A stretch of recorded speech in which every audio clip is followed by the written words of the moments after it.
اللهم إني أسألك علما نافعا.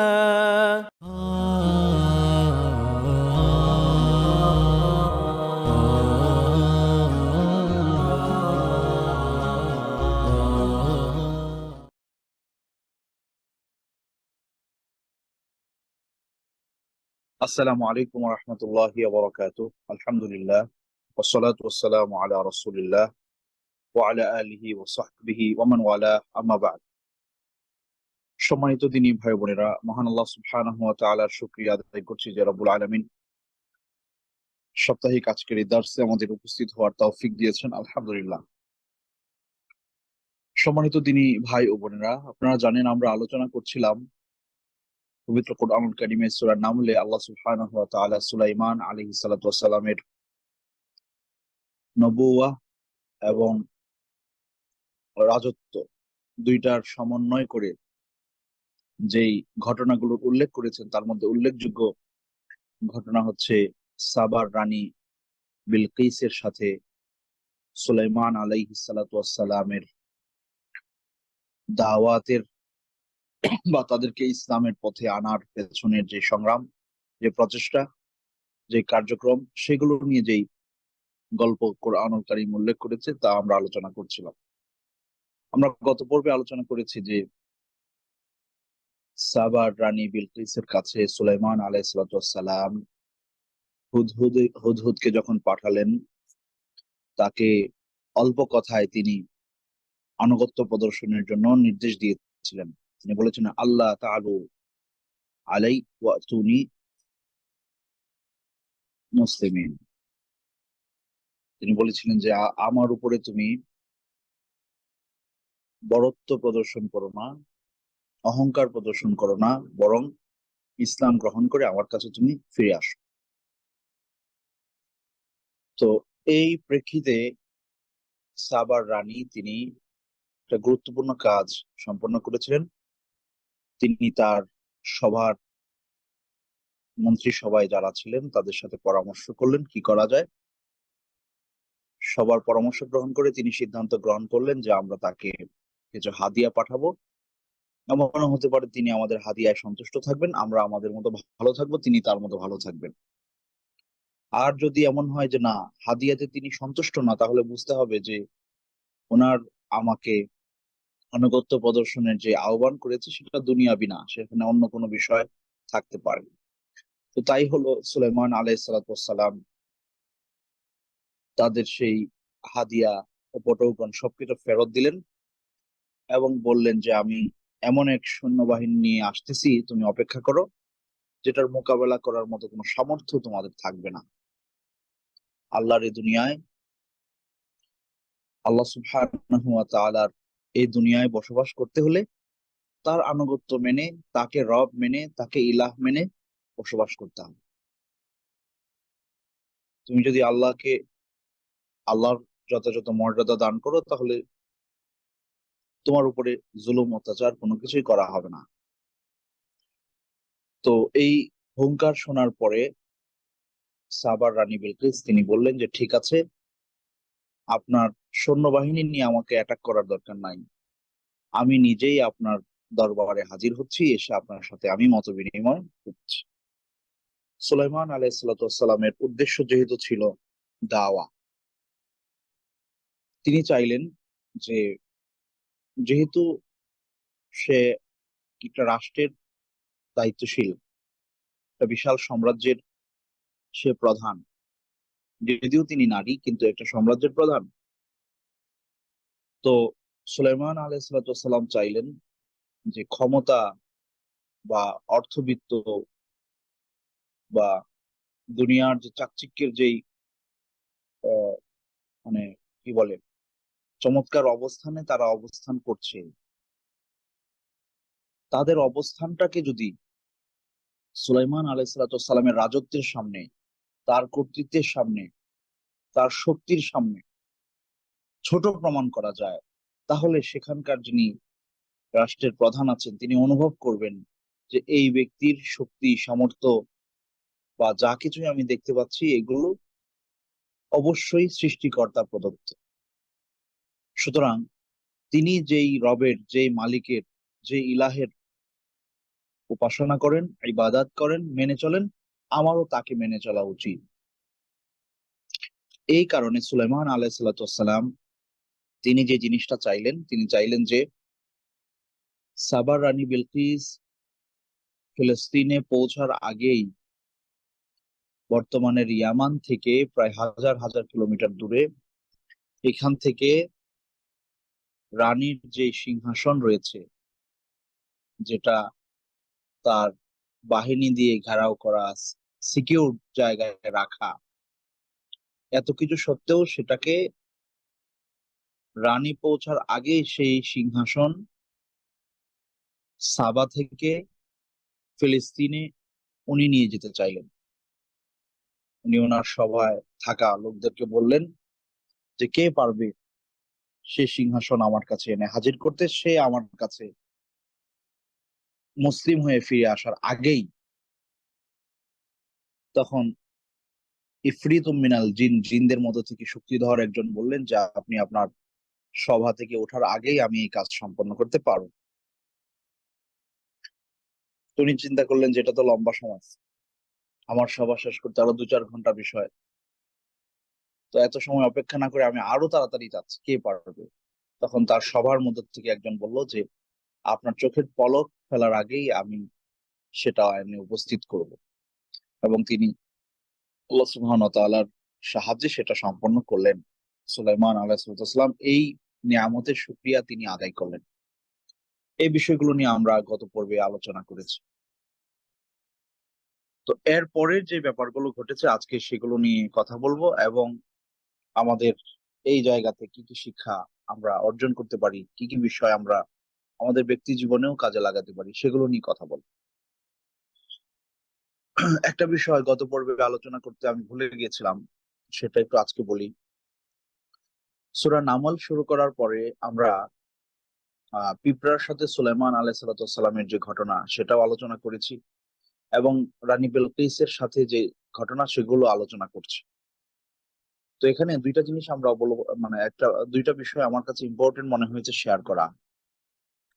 দেখেন, আল্লাহ সুবহানাহু ওয়া তাআলা মানে একটা পিঁপড়ার ঘটনা কোরআনে এত মারাত্মক ভাবে মানে ফোকাস করলেন, ওই বিষয়টা আমাদের সামনে উপস্থাপন করলেন। এরপরে এই যে এখানে হুদহুদের ব্যাপারটা আমাদের সামনে এভাবে উপস্থাপন করলেন, একেবারে মানে পুঙ্খানুপুঙ্খ রূপে ওই ঘটনার ব্যাখ্যা আমাদেরকে জানাচ্ছেন। এটার পেছনে হিকমা অবশ্যই আছে। হয়তো এই পিঁপড়ার যে ঘটনা আমরা শুনেছি, সে তার সম্প্রদায়কে সতর্ক করছে, তারা যেন উদখুলু মাসাকিনাকুম, তোমরা তোমাদের আহ, বাসস্থানে ঢুকে পড়ো, এই অর্ডার সে তার সম্প্রদায়কে দিয়েছে। এখানে হুদহুদ সুলাইমান আলাইহিসসালামের পক্ষ থেকে বার্তা নিয়ে পৌঁছে দিয়েছে, এবং এর সাবার মানুষদের ইমান আকিদার ব্যাপারে সংবাদ এনে সুলাইমান আলাইহিসসালামের কাছে পৌঁছেছে। সো এই বিষয়গুলো, এই যে পশু পাখি, সামান্য পিঁপড়ার ঘটনা আল্লাহ কোরআনে বিশদ ভাবে আলোচনা করলেন কেন? এই জন্যই তিনি আলোচনা করছেন যে একটা পিঁপড়া, যাকে আমরা কোনো মূল্যই দেই না, যার কোনো মূল্য আমাদের কাছে নেই। একটা পিঁপড়ার কি মূল্য আছে আপনার কাছে? কোনো মূল্য আসলে কি আপনার কাছে আছে? আমার কাছে আছে? একটা পিঁপড়ার কোনো মূল্যই আমার কাছে নাই। একটা হুদহুদ পাখি, ওই যে কাঠঠোকরা পাখি যেগুলো দেখা যায়, এরকম ধরনের একটা পাখির কি মূল্য আমাদের কাছে আছে? আমরা তাকে আমাদের জীবন পরিচালনাতে কিসের গুরুত্ব দিই? কোনো গুরুত্বই দিই না। কিন্তু আল্লাহ সুবহানাহু ওয়া তাআলা কোরআনে তাদের ঘটনাগুলো এভাবে বর্ণনা করলেন কেন? যে এত আমরা যাদেরকে কোনো গুরুত্বই দিই না, যারা আমাদের আলোচনার কোনো বিষয়ই না, তাদের মধ্যে এমন এমন গুণ আছে, এমন এমন ভালো দিক আছে, এমন শিক্ষণীয় অনেক দিক আছে, যেটা বহু মানুষের ভেতরে নাই, বহু মানুষের ভেতরে নাই, বহু মানুষের ভেতরে নাই। দেখেন, পিঁপড়া বলতেছে, খেয়াল করে, যে উদখুলু মাসাকিনাকুম, তোমরা কি করো, তোমাদের ঘরে ঢুকে যাও, বাসস্থানে ঢুকে যাও। এতটুকু বলে সে থামে নাই, মানে একটা কমান্ড সে জারি করলো, একটা অর্ডার সে দিল। এতটুকু বলে সে থামে নাই, সে কারণ বর্ণনা করছে যে কি জন্য আমি বললাম তোমরা তোমাদের বাসস্থানে ঢুকে পড়ো। সবাই কাজে ব্যস্ত, হঠাৎ করে একটা ভিন্ন রকমের সিদ্ধান্ত আসলো, কারণ বর্ণনা করছে। কি কারণ? যে সুলাইমান এবং তার বাহিনী আলাইহিস সালাম তোমাদেরকে পিষে ফেলবে, তোমরা দুমড়ে মুচড়ে শেষ হয়ে যাবা, এই কারণে তোমরা এখন কাজ রেখে জীবন রক্ষা করো। খেয়াল করেন, আমাদের বহু মানুষ আমরা আছি, এই দুনিয়াতে বসবাস করছি। হয়তো আমি বাবা, হয়তো আমি মা, হয়তো আমি বড় ভাই, হয়তো আমি সংসারের প্রধান, হয়তো আমি সমাজের প্রধান, হয়তো আমি দেশের প্রধান। আমরা আমাদের অধীনে থাকা ব্যক্তিদেরকে নানান কাজের জন্য অর্ডার করি, কিন্তু কারণ বলে দেই না যে কেন আমি এই অর্ডারটা করছি। ফলে কি হয়, তাদের মধ্যে আমার একটা, মানে আমি একটা জিনিস হুট করে অর্ডার করলাম, অনেকের মনোপুত হলো না, অনেকে মানলো, অনেকে মানলো না, কেউ আগ্রহ নিয়ে মানলো, কেউ বাধ্য হয়ে মানলো। ভেতরে একটা কেমন যেন ফাটল তৈরি হয়, সম্পর্কের মধ্যে একটা মানে ফারাক তৈরি হয়, দূরত্ব তৈরি হয়। এগুলো সংসারগুলোতেও আছে। বাবা হঠাৎ করে, ধরেন আহ, আহ, মানে হুট করে এই ছেলেকে বললো যে তুই এখন এখানে চলে যা বা এই কাজটা কর। সে হয়তো তার কাজে ব্যস্ত, হুট করে বললো যে তুই এখন এখানে যা, আমি বলছি যেতে যেতে হবে যা, আমি বলছি করতে করতে হবে কর। না, এইভাবে না। সে একটা কাজে ব্যস্ত আছে, আপনি তাকে অন্য আরেকটা কাজের জন্য অর্ডার করছেন, এটা তার তার স্রোতের মধ্যে এটা একটা বাধার মতো হয়ে দাঁড়াইছে না। আপনি তাকে কারণ বর্ণনা করেন যে বাবা তুমি তো এই একটা কাজে ব্যস্ত ছিল, ইটস ওকে, বাট এখন এই প্রয়োজনে ওইখানে যাওয়া দরকার, তুমি এটা একটু করে আনো। আমরা এরকম একটা সিদ্ধান্ত নিয়েছিলাম দেশ পরিচালনার জন্য, দেশ রক্ষার জন্য, দেশের কল্যাণের জন্য। হ্যাঁ, এখন আপনারা এটা করেন কেন? এটা করলে আমাদের দেশের জন্য এই, মানে আপনি ইল্লাহটা বলে দেন, কারণটা বলে দেন। তাহলে কি হবে? আপনি, যিনি আদেশ দাতা এবং যাদেরকে আদেশ দেয়া হচ্ছে, মানে আমির এবং মামুর, যিনি লিডার এবং যাদেরকে লিড তিনি করছেন, তাদের মধ্যে ফারাক তৈরি হবে কম। অর্ডার করেই থেমে না থাকা। আল্লাহ সুবহানাহু ওয়া তাআলা নিজেও বহু জায়গায় অর্ডার করার পরে কারণ বলে দিয়েছেন। কি বলছেন? বলছেন যে কি,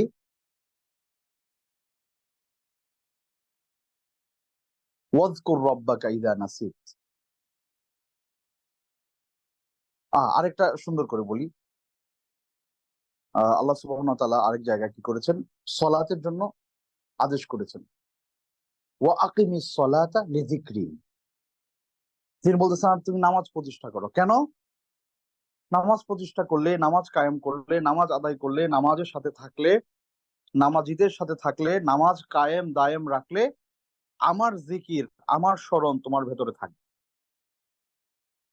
আর আলা বিযিকরিল্লাহি, ওর মায়াতে আল্লাহ বলছেন তাতমাইন্নুল কুলুব। আল্লাহ সুবহানাহু ওয়া তাআলার স্মরণ, আল্লাহর জিকির, আল্লাহর নামের উল্লেখ যত তুমি বেশি করবা, আল্লাহু আকবার, সুবহানাল্লাহ, আলহামদুলিল্লাহ, তুমি সামি আল্লাহু লিমান হামিদা তুমি যতই বলতেছো, আল্লাহুম্মা গফিরলি ওয়ারহামনি তুমি যতই বলতেছো, আল্লাহুম্মা সাল্লি আলা মুহাম্মদ তুমি সালাতে যাই বলতেছো, তিলাওয়াত, তাকবীর, তাহলিল, তাসবিহ, সব কিছু তুমি করতেছো। আর এতে আমার স্মরণ হচ্ছে, আমার জিকির তুমি করতেছো, আমার জিকির তুমি করতেছো। এতে করে কি হবে? এতে করে অন্য আয়াতে আল্লাহ বলতেছেন আলা বিযিকরিল্লাহি তাতমাইন্নুল কুলুব। দুনিয়াতেও তুমি আল্লাহ সুবহানাহু ওয়া তাআলার কাছে দুনিয়াবি একটা ফায়দা হাসিল করতে পারবা। সেটা হচ্ছে কি, যে তাতমাইন্নুল কুলুব, আমার স্মরণের কারণে তোমার অন্তঃকরণ, তোমার অন্তর ভেতর থেকে আধ্যাত্মিক ভাবে তুমি নিজেকে উজ্জীবিত রাখতে পারবা, তোমার খোরাক মিলবে, তুমি আধ্যাত্মিক ভাবে শানিত হইতে পারবা। হ্যাঁ, মানে একটা খুব দামি ফোন, হ্যাঁ, কিন্তু যদি আপনি চার্জ না দেন এটা অকেজো হয়ে যায়, তাই না? সেটা চার্জ দিতে হয়। সো এই আল্লাহর স্মরণটা তোমার জন্য এরকম খাবারের কাজ দিবে। তুমি উজ্জীবিত হইতে পারবা, তুমি জাগ্রত থাকতে পারবা, তুমি জীবিত থাকতে পারবা।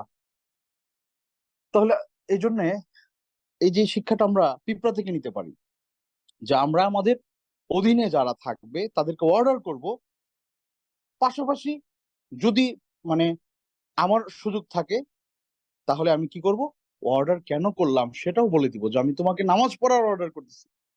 আপনার ছেলেকে বারবার আপনি নামাজের তাগিদ দিচ্ছেন, কিন্তু নামাজের ফায়দা আপনি বলে দিচ্ছেন না।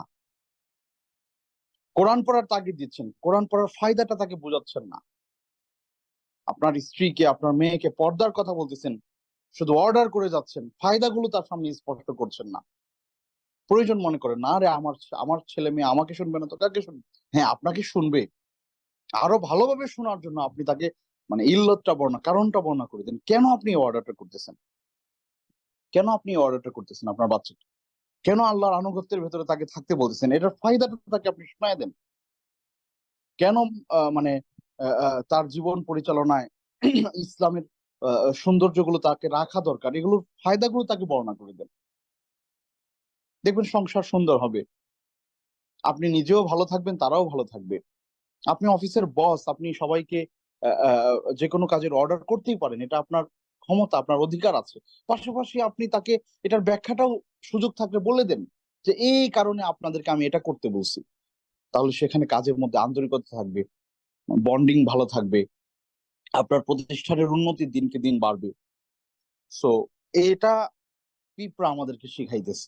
আল্লাহ কোরআনে বলতেছেন যে পিঁপড়া থেকে তোমরা শিখো। দেখো, একটা পিঁপড়া তার তার কি বলে জাতি গোষ্ঠীকে অর্ডার করতেছে, শুধু অর্ডার করে সে থেমে যায় নাই, সে আবার কারণ বর্ণনা করে দিচ্ছে, কেন আমি তোমাদেরকে হুট করে কাজের মধ্যে এরকম একটা অর্ডার আমি করে বসলাম, তার কারণ হচ্ছে এই। সো এটা আমাদের জন্য শিক্ষা। আল্লাহু আকবার। তো এই যে আরেকটা জিনিস যেটা রানী বিলকিস আমাদেরকে দেখালেন, সেটা হচ্ছে পরামর্শ। এটার ব্যাপারে গত পর্বে আমি কথা বলেছি, যে যে কোনো সিদ্ধান্ত গ্রহণের আগে, সামষ্টিক সিদ্ধান্ত গ্রহণের আগে আপনি পরামর্শ করবেন, আর ব্যক্তিগত সিদ্ধান্তের আগে ইস্তেখারা করবেন। এটা খুব গুরুত্বপূর্ণ বিষয়। ব্যক্তিগত যে কোনো সিদ্ধান্তের আগে আপনি ইস্তেখারা করেন, পরামর্শও করেন, ইস্তেখারাও করেন, দুইটাই। সামষ্টিক সিদ্ধান্তের আগে আপনি ইস্তেখারাও করেন, আবার পরামর্শ করেন, কিন্তু এই ক্ষেত্রে পরামর্শটা খুব জরুরি। পরামর্শ করে সিদ্ধান্ত নেওয়া। ওয়াশাউিরহুম ফিল আমর, তোমরা যে কোনো মানে ব্যাপারে সিদ্ধান্ত গ্রহণের আগে পরামর্শ করে না। আপনার সেই ঐতিহাসিক ঘটনা জানেন, যে বদর যুদ্ধে যে সকল বন্দীরা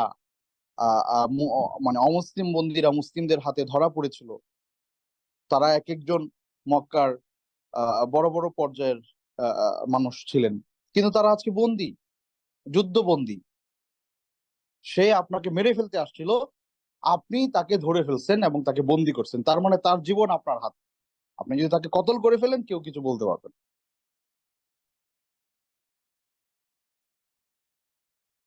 আল্লাহ রসুল সাল্লাহ আলী সাল্লাম সাহাবিদেরকে নিয়ে বসলেন, পরামর্শ করলেন যে তাদের ব্যাপারে কি করতে পারি। এক একজন এক একটা পরামর্শ দিল। উমর রাদিয়াল্লাহু তাআলা বললেন যে তাদের হত্যা হচ্ছে তাদের জন্য ফায়সালা, এবং যে যার কাছে সে তাকে হত্যা করবে, ঈমান আরো শানিত হবে। কারণ সে হয়তো আমার ভাই, সে হয়তো আমার বাবা, সে হয়তো আমার চাচা, কিন্তু ইসলাম যেহেতু আমাদের মধ্যে প্রাচীর দিয়ে দিছে, ঈমানের প্রাচীর, এই প্রাচীর টপকায় ভালোবাসা তাদের জন্য আমাদের উপচে পড়বে না। সুতরাং সে ইসলামকে সমূলে ধ্বংস করার জন্য আসছিল, পারে নাই, ব্যর্থ হয়েছে, পরাজিত হয়েছে, ধরা পড়েছে, তার মৃত্যু তার ফায়সালা। আবু বকর রাদিয়াল্লাহু তাআলা বললেন, ইয়া রাসূলুল্লাহ, আমার কাছে মনে হয় যে এই মানুষগুলো যারা ধরা পড়ছে, তাদেরকে যদি আমরা বাঁচায় রাখি, তাদের থেকে কেউ কেউ ইসলাম গ্রহণ করতে পারে। আর আমরা এখন এত বিশাল একটা যুদ্ধ হইলো, ইসলামের ইতিহাসে সবচেয়ে প্রথম যুদ্ধ, এবং সবচেয়ে কি বলে গুরুত্বপূর্ণ যুদ্ধ, বদর যুদ্ধ। তো আমরা যথেষ্ট ক্ষতিগ্রস্ত হয়েছি। আমরা যদি মুক্তিপণ নেই, এবং তারা অনেকে শিক্ষিত, আমাদের মধ্যে অনেককে তারা শিক্ষা দান করতে পারবে, পড়াশোনা করাইতে পারবে, এবং আমরা মুক্তিপণ, রক্ত মূল্য তাদের থেকে আমরা মুক্তিপণ আদায় করতে পারি। এতে করে আমরা একদিক থেকে শিক্ষিত হইলাম, আর একদিক থেকে অর্থনৈতিক দিক থেকে আমরা কি হলাম, আমরা অর্থনৈতিক দিক থেকে আরেকটু স্বাবলম্বী হইতে পারলাম। আবার এদের মধ্যে থেকে কেউ কেউ যদি ইসলাম পরবর্তীতে গ্রহণ করে, তা তো আরো ভালো, নূরুন আলা নূর।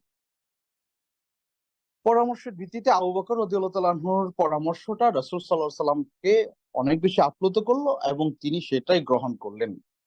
আল্লাহ সুবহানাহু ওয়া তাআলা পরবর্তীতে আয়াত নাজিল করলেন যে তোমরা যদি পরামর্শ না করে সিদ্ধান্ত নিতা, তাহলে তোমাদের শাস্তি হইত। কারণ এদের ফায়সালা মৃত্যুই ছিল, যেটা ওমর রাদিয়াল্লাহু তাআলা আনহু বলছে। এরা যা করছে এটার জন্য এদের ফায়সালা মৃত্যুদণ্ডই ছিল, তাদের জন্য যৌক্তিক ফায়সালা।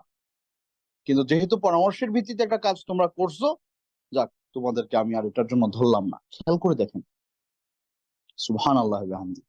এই জন্য সম্মানিত দিনী ভাইরা, প্রিয় বোনেরা যারা আছেন, মায়েরা, বোনেরা, সংসারের আপনারা এক একজন দায়িত্বশীল।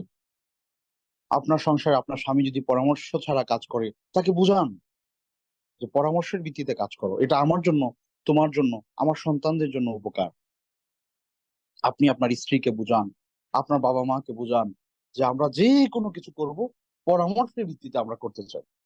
হ্যাঁ, সংসারের যিনি প্রধান, তিনি সিদ্ধান্ত নেবেন, সিদ্ধান্ত নেওয়ার দায়িত্ব তার, কিন্তু তিনি পরামর্শ করবেন সবার সাথে যে এই কাজটা এখানে।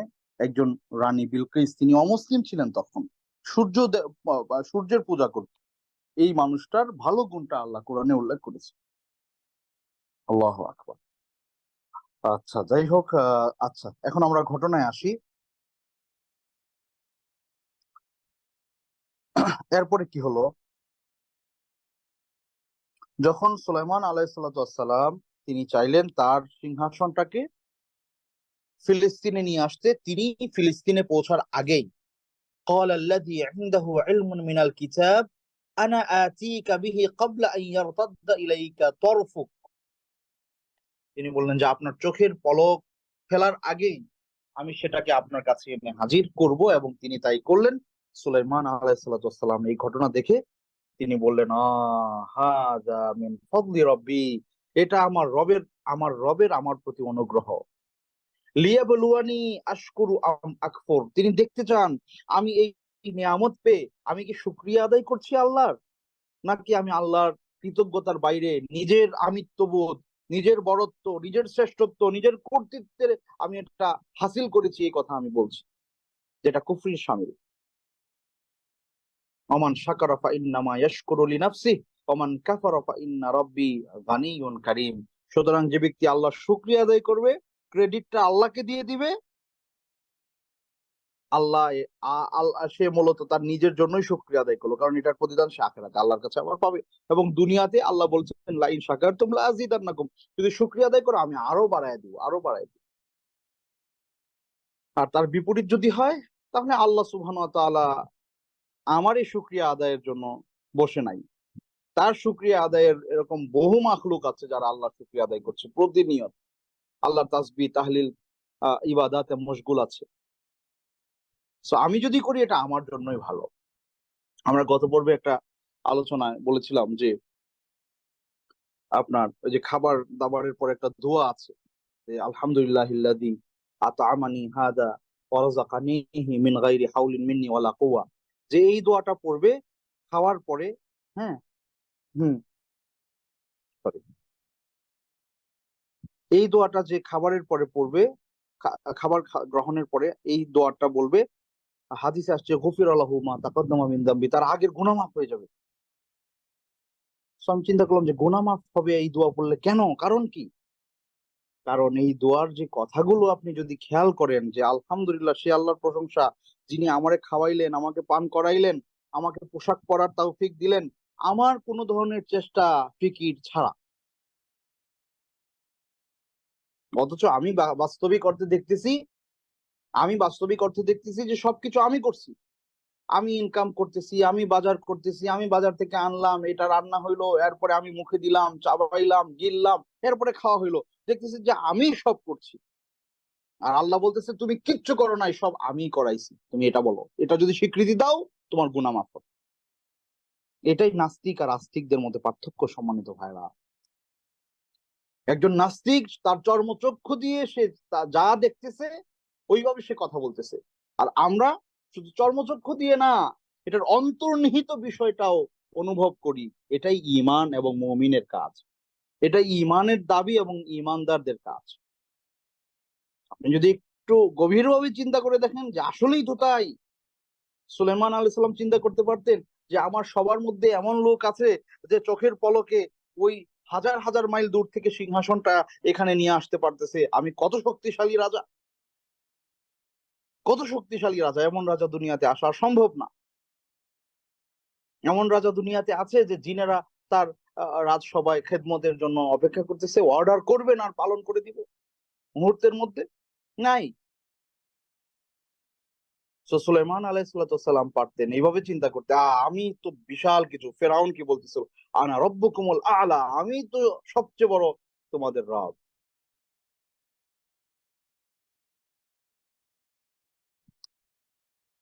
তো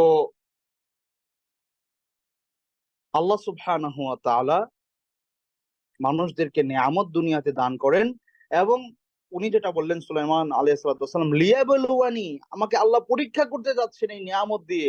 আপনি আজকে যতটা কনজিউম করতে পারছেন, যত নিয়ামতে আপনি আল্লাহর পক্ষ থেকে নিয়ামত প্রাপ্ত হচ্ছেন, প্রত্যেকটা নিয়ামত, প্রত্যেকটা মুহূর্ত, প্রত্যেকটা সময় আপনার জন্য আল্লাহর পক্ষ থেকে পরীক্ষা। এটাকে আপনার অনুভব করতে হবে যে আপনি এই পরীক্ষাটা কিভাবে দিচ্ছেন। আজকের এই দুনিয়ায় আল্লাহ সুবহানাহু ওয়া তাআলা আপনাকে ফ্রিডম অফ চয়েস দিয়ে দিয়েছে, তাওফিক দিয়ে দিয়েছে, আপনাকে সবকিছু করার সামর্থ্য দিয়ে দিয়েছে, চিন্তা করার সুযোগ দিয়েছে। আপনি যা ইচ্ছা তাই করতে পারবেন। এই হাত দিয়ে চুরিও করতে পারবেন, এই হাত দিয়ে দানও করতে পারবেন, এই হাত দিয়ে হালাল উপার্জন করতে পারবেন, হারাম উপার্জন করতে পারবেন, এই চোখ দিয়ে হালাল কিছু দেখতে পারবেন, হারাম কিছু উপভোগ করতে পারবেন। এই স্মার্টফোন আপনার জন্য নেয়ামত, এই স্মার্টফোন আপনার জন্য জাহান্নামের কারণ। এই ক্ষমতা, এই রাজত্ব, এই শ্রেষ্ঠত্ব, এই কর্তৃত্ব, এই রিজিক, অর্থ, বিত্ত সবকিছু আপনার জন্য হয় নেয়ামত আর না হয় নেকমত। হয় জান্নাতে যাওয়ার কারণ হচ্ছে, না হয় জাহান্নামের কারণ হচ্ছে প্রতিটা মুহূর্তে। তো আপনি কিভাবে ইউটিলাইজ করছেন এটা আল্লাহ দেখতেছেন। আল্লাহ চুপচাপ আছেন, কিছু বলছেন না। তো সুলাইমান আলাইহিসসালাম এটা অনুভব করেছেন যে এটা আল্লাহর ফদল, আল্লাহ আমাকে এইভাবে দিচ্ছেন। উনি নিজেও কল্পনা করতে পারে নাই যে চোখের পলকে ওই কি বলে ইয়ামান থেকে ওই সিংহাসন এখানে চলে আসবে। আমি যেভাবে চাচ্ছি আল্লাহ এইভাবেই করে দিচ্ছি। এই পরিস্থিতি পরিবেশ আল্লাহ তার জন্য তৈরি করে দিচ্ছেন। উনি বললেন যে আল্লাহ, আমি জানি এটা তোমার ফদল আমার উপরে। সুতরাং সম্মানিত ভাইরা, আমরা দুনিয়াতে যে যে অবস্থানে আছি, আমার অবস্থানটার উপরে আমি সন্তুষ্ট থেকে আল্লাহর শুকরিয়া বারবার আদায় করি, তাহলে আল্লাহ আমাকে আরো বাড়াইয়া দিবেন।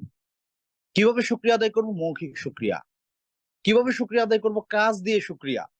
শুধু মৌখিক শুকরিয়া আদায় করলে হয় না, মৌখিক শুকরিয়ার পাশাপাশি কর্ম দিয়েও শুকরিয়া আদায় করতে হয়।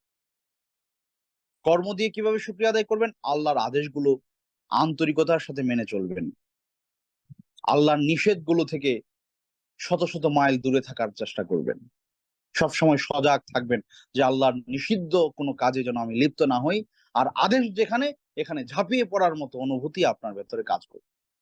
ব্যাস, এটা আল্লাহ শুকরিয়া আদায় করার সবচেয়ে চমৎকার ভাষা। পাশাপাশি সারাক্ষণ আপনি জবানে আল্লাহর তাসবিহ তাহলিল বলতেই থাকেন, বলতে থাকেন, বলতে থাকেন সব সময়। শেখ বিন বাজ রাহিমাহুল্লাহর ব্যাপারে একটা কথা বলা হয় যে, আপনারা জানেন সৌদি আরবে যারা আছেন, সৌদিরা সাধারণত মাথায় একটা রুমাল ব্যবহার করে, এটাকে বলে গুতরা বা শিমাগ। সবাই,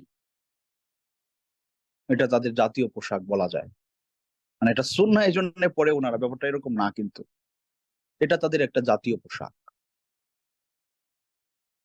তো ওনার ব্যাপারে বলা হয় ওনার মাথার যে গুতরাটা, হ্যাঁ, উনি পরিধান করতেন, যখন ওয়াশরুমে ঢুকতেন উনি, আপনারা যারা এই ধরনের রুমাল বা শিমাক দেখছেন, এটার নিচের অংশটা মানে কেমন একটু ঝুলানো টাইপের, ঝুলানো। তো উনি ওই ওই ওই অংশটাকে মানে ফোল্ড করে মুখে দিয়ে, মুখে গুজে তারপরে উনি ওয়াশরুমে ঢুকতেন। তো এটা উনি কেন করতেন? তো উনি উনি উনি হয়তো উনি বলেছেন বা এটা এভাবে ব্যাখ্যা হয়েছে যে উনি এত বেশি আল্লাহ সুবহানাহু ওয়া তাআলার নাম নিতেন সবসময়, সুবহানাল্লাহ, আলহামদুলিল্লাহ, আল্লাহু আকবার, মানে জিকির গুলো। আমাদের দেশে তো জিকির, জিকির মানে হচ্ছে যে সবাই একসাথে বসে সম্মিলিতভাবে জোরে জোরে কলবে ধাক্কা দিয়ে হ্যাঁ পড়া ওগুলো জিকির আসলে না। আসল জিকির হচ্ছে এ, আপনি যে অবস্থাতেই আছেন, যেখানে আছেন, যতটুকু মানে যে অবস্থা পর্যন্ত জিকির করা বৈধ, ওই পর্যন্ত আপনার মুখ জিহ্বা নড়তে থাকবে অনবরত, নীরবে নিভৃতে, আস্তে আস্তে। আপনার পাশের জন্য হয়তো ওইভাবে টের পাবেন আপনি জিকির করছেন। তো উনি সবসময় সুবহানাল্লাহ, আলহামদুলিল্লাহ, আল্লাহু আকবার, লা ইলাহা ইল্লাল্লাহ, এই জিকির গুলো উনি বলতেই থাকতেন। সো যেটা হয়, আপনি যখন একটা কাজ সবসময় শুধু বলতেই থাকেন, অনেক সময় মনের অজান্তেও সেটা মুখ দিয়ে বের হয়। তো এমন হয়তো হয়েছে যে উনি ওয়াশরুমে গেছেন, মুখ দিয়ে জিকির চলে আসছে। ওইখানে জিকির করা নিষেধ, আল্লাহর নাম নেয়া নিষেধ টয়লেটে। সেজন্য উনি মুখের মধ্যে কাপড় গুঁজে তারপরে ঢুকতেন, যাতে করে ওখানে মানে ভুলক্রমেও মুখ থেকে জিকির বের হয়ে না যায়। ভাবতে পারেন মানে মানুষের, উনিও মানুষ, আমিও মানুষ, আপনিও মানুষ। উনিও দুনিয়াতে আল্লাহর কি বলে নেয়ামত ভোগ করেছে, আমরাও করছি। বরং আমরা কত বেশি করতে পারছি। উনি তো চোখ দিয়ে দেখতে পাইতেন না দুনিয়াটা, অন্ধ ছিলেন। চিন্তা করে দেখেন মানুষ কিভাবে নিজেকে তৈরি করেছে। এই মানুষেরা নিজেদেরকে কিভাবে তৈরি করেছে আপনি কল্পনা করে দেখতে পারেন? এই যে অনেকে, আমি বলি সবসময়, আমি আমার নিজের বাসাতেও বলি, নিজের ফ্যামিলিতেও বলি, মহিলাদেরকে, মেয়েরা যারা কাজকর্ম ঘরে করে, উনি রান্না বান্না করতেছেন, আপনি সুবহানাল্লাহ, আলহামদুলিল্লাহ, আল্লাহু আকবার বলতে থাকেন সারাক্ষণ। আপনি তিলাওয়াত শুনতে থাকেন। কারণ ওই সময় তিলাওয়াত আপনার তো শুনতে সমস্যা নাই। আপনি কাজ করতেছেন, তিলাওয়াত শুনতেছেন, সমস্যা নেই। বৈধ এটা, অবৈধ না। আপনি সুবহানাল্লাহ, আলহামদুলিল্লাহ, আল্লাহু আকবার মুখ দিয়ে বলতেই থাকেন। পারলে তিলাওয়াত যদি জানা থাকে তিলাওয়াত করতে থাকেন। কাজ করলেন, কাজে মনোযোগ দেন, তিলাওয়াত করেন, কোনো অসুবিধা নেই। তো এইভাবে নিজেদেরকে যদি গড়া যায়, তাহলে দেখবেন আপনি একটা অন্যরকম জীবন উপভোগ করছেন। যে জীবনটা এত বেশি আনন্দময়, এত বেশি মানে সুশোভিত এবং আপনার সজীব,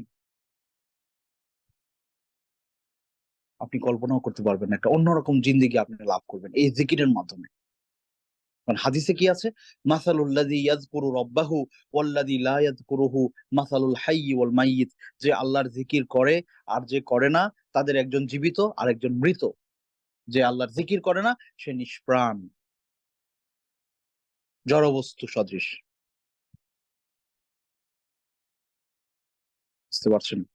তো এই কাজগুলো আমরা ইনশাআল্লাহ বেশি বেশি করার চেষ্টা করব। আল্লাহ আমাদের তৌফিক দান করুন। এরপরে কি হলো ঘটনা? যখন ওই আপনার আহ আরশ বা কি বলে সিংহাসন চলে আসলো সুলাইমান আলাইহিস সালামের সামনে, বলে নাক্কিরু লাহা আরশাহা, বললো যে এটা একটু অদল বদল কইরা দাও। মানে আপনার একটা জিনিস আপনি দীর্ঘ সময় ব্যবহার করছেন, প্রতিদিন ব্যবহার করছেন, এমন গুরুত্বপূর্ণ একটা জিনিস আপনার মালিকানায়, হ্যাঁ ধরেন আপনার গাড়ি, আপনার ব্যবহারের একটা গাড়ি, আপনার নিজের গাড়ি, হ্যাঁ ধরেন এটারে যদি কেউ একটু অদল বদল কইরা দেয়, ধরেন হালকা পাতলা পরিবর্তন, আপনার গাড়ি আপনি কিন্তু চিনবেন ভাই।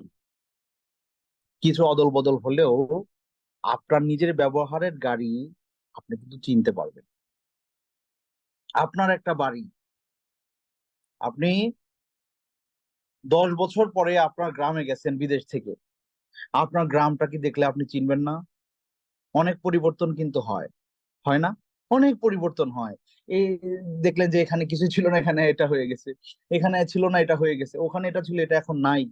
কিন্তু আপনার গ্রাম কিন্তু আপনি চিনেন, আপনার গ্রামের রাস্তা আপনি চিনেন। যতই পরিবর্তন হোক আপনি চিনতে পারেন, অনুভব করতে পারেন যে এটাই সেই জায়গাটা। হ্যাঁ, এখানে একটা কিছু নতুন অ্যাড হইছে, তাই না বিষয়টা? তো সুলাইমান আলাইহিস সালাম বলে যে নাক্কিরু লাহা আরশাহা, ওনার সিংহাসনটা একটু অদল বদল কইরা দাও। স্বর্ণ রূপা হীরা জহরত যেটা যেখানে আছে একটু অদল বদল করে দাও। দেখতে চাই সে কতটা সচেতন। আল্লাহু আকবার। এরপরে তিনি আরেকটা কাজ করলেন, তার সিংহাসন তো নিয়ে আসলেন,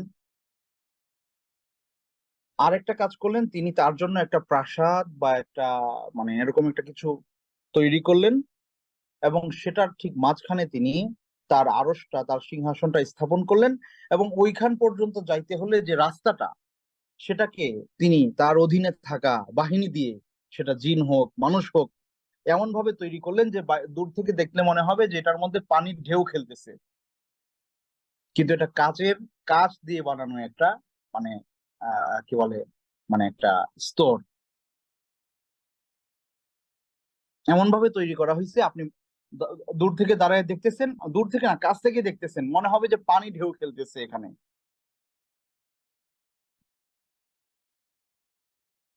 এই দুই জিনিস যখন এই দুইটা কাজ যখন তিনি করলেন, তিনি সাবার রানী বিলকিসকে পরাজিত করতে চাইলেন, যাতে করে সে বুঝে আসলে আমি সুলাইমানের রাজত্বের সামনে কিচ্ছু না। সুতরাং সুলাইমান যেখান থেকে রাজত্ব পেয়েছে, যে শক্তি তাকে এই সহযোগিতা করছে, সেই শক্তির কাছে আমার মাথা নত করা দরকার। কারণ তৎকালীন সময়ের মানুষেরা এটা চিন্তা করতো, যে সবচেয়ে বড় তার ইবাদত করতে হয়। তাদের কাছে মনে হয়েছে যে সূর্য সবচেয়ে বড়, সে আমাদের মাথার উপরে থাকে। সূর্য যদি প্রতিদিন উঠে না নামে, তাহলে আমরা আমাদের জীবিকা নির্বাহ, জীবনযাপন কিচ্ছু হবে না। তো তারা মনে করতেছিল এটাই হচ্ছে তাদের দেবতা, এই জন্য তারা সেটার পূজা করত।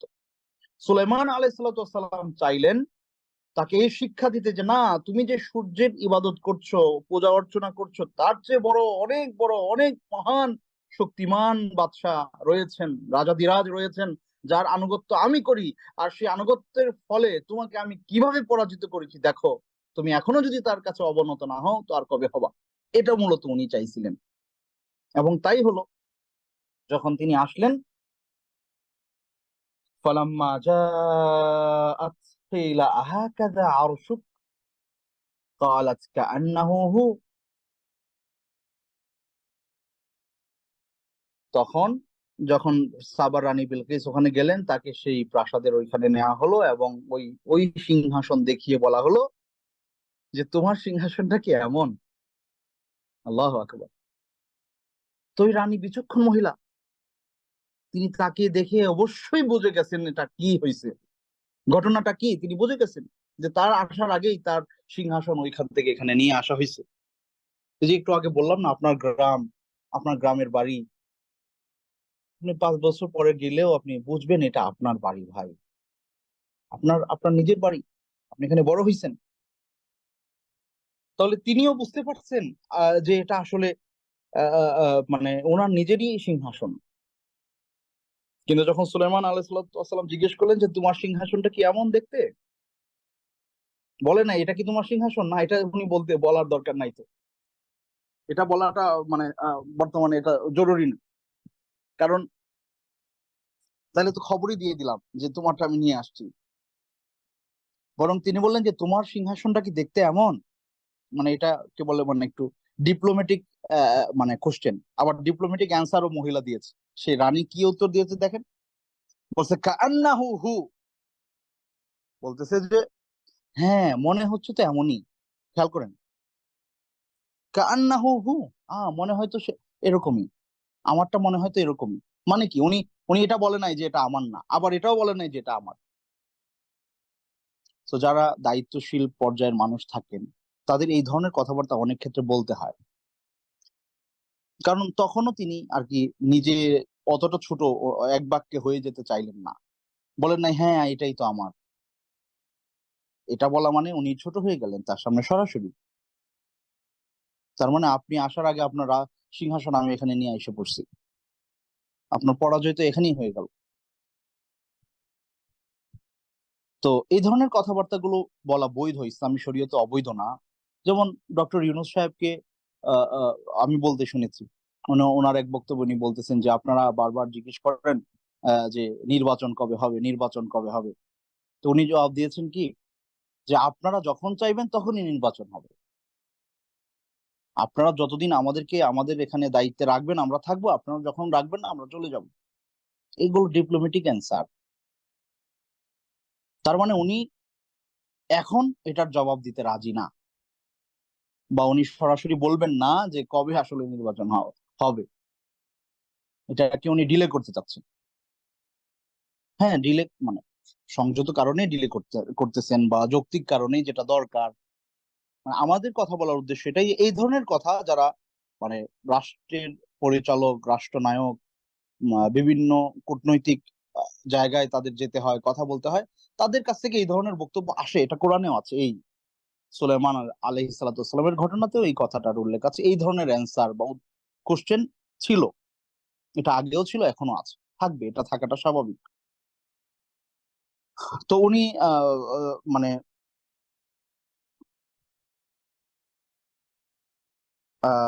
সাবার রানী বিলকিস যখন এই ঘটনা দেখলেন যে তার নিজের সিংহাসন এখানে চলে আসছে, তিনি দেখে চিনছেন, নিজেরটা অবশ্যই চিনছেন, যতই পরিবর্তন হালকা পাতলা করা হয়েছে, উনি দেখে বুঝতে পারছেন যে এটা আসলেই ওনার সিংহাসন।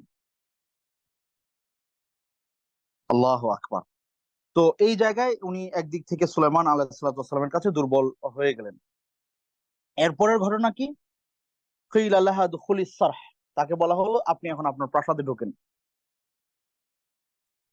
আল্লাহ বলছেন ফালাম্মা রাআতহু হাসিবাতহু লুজ্জাহ, উনি যখন দেখলেন প্রাসাদের রাস্তা, যে যে প্রাসাদটাতে যাওয়া, যেই রাস্তা দিয়ে যেতে হবে, যে যেখান দিয়ে যেতে হবে, উনি দেখে মনে হলো যে এই পুরা প্রাসাদটা একটা জলাভূমির মধ্যে, একটা জলাশয়ের মধ্যে করা হয়েছে। ওয়াকাশাফাত আন সাকাইহা, এবং তিনি কি করলেন, তার পরনে যে কাপড় ছিল সেই কাপড় হালকা উঠিয়ে, সাক হচ্ছে মানুষের আহ কি বলে,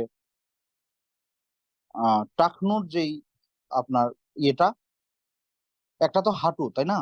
হাঁটু, আরেকটা হচ্ছে টাকনু। হাঁটু এবং টাকনুর মাঝখানের যে অংশটা, এটাকে বলে সাক। এটাকে আরবিতে বলে সাক। এই জন্য অনেকে বলে না যে নিসফে সাক পোশাক, নিসফে সাক মানে অর্ধেক, মানে অর্ধেক সাক। সাক মানে এই নালাটা পায়ের, হাঁটু থেকে নিয়ে টাকনুর আগ পর্যন্ত জায়গাটাকে বলা হয় সাক। তো যখন তিনি বুঝলেন যে এখানে তো পানি,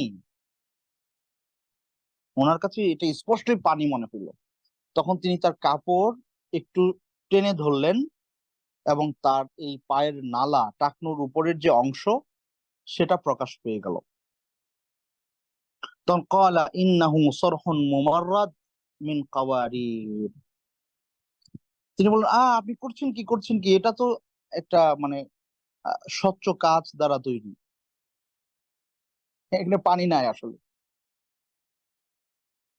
যখন তিনি এই জিনিসটা তার সামনে, এই ব্যাপারটা, এইরকম পরিস্থিতিতে তিনি পড়লেন, তখন তিনি বললেন যে قالت رب إني ظلمت نفسي وأسلمت مع سليمان لله رب العالمين, তখন তিনি বললেন যে হে আমার রব, আমি আসলেই আমার উপরে জুলুম করেছি, আমি আপনাকে চিনতে পারি নাই।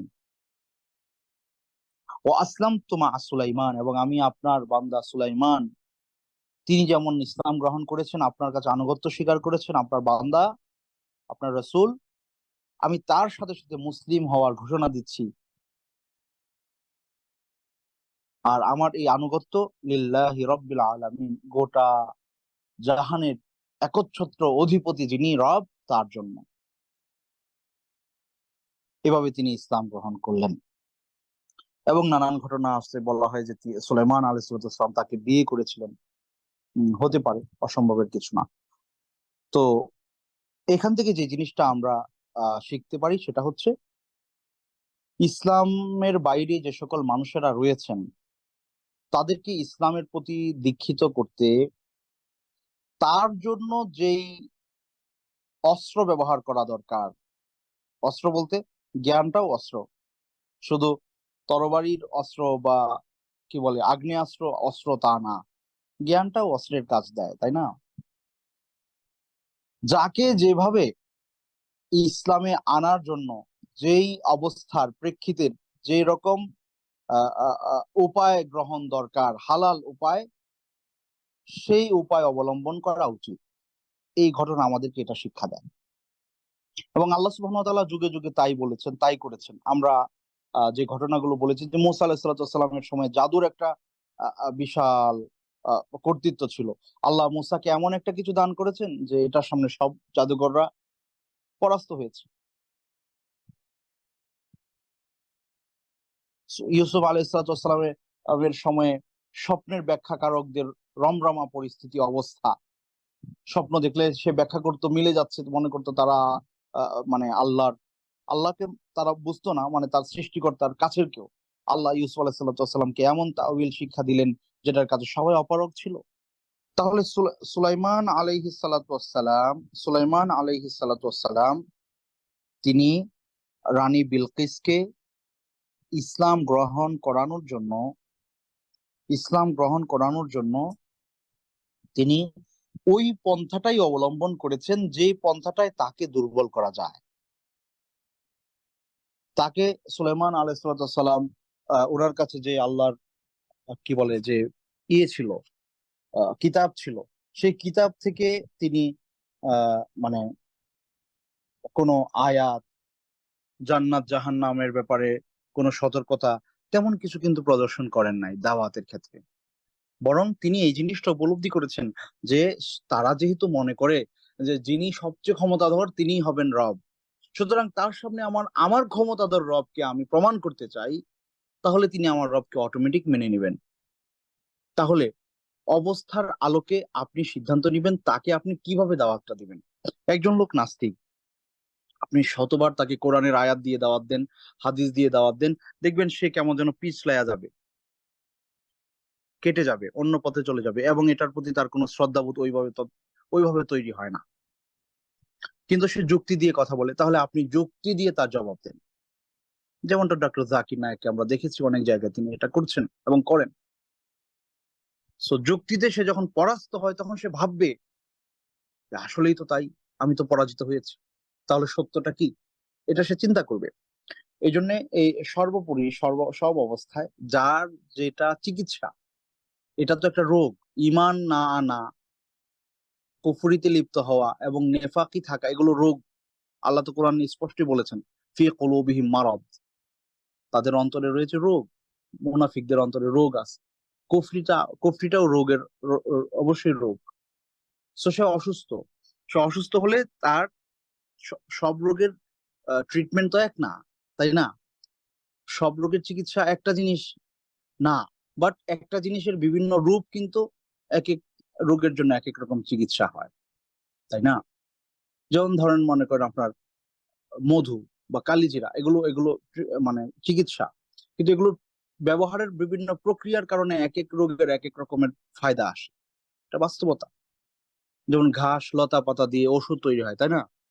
কিন্তু মানে এক একটা রোগের জন্য এটার ব্যবহারটা এক এক রকমের হয়।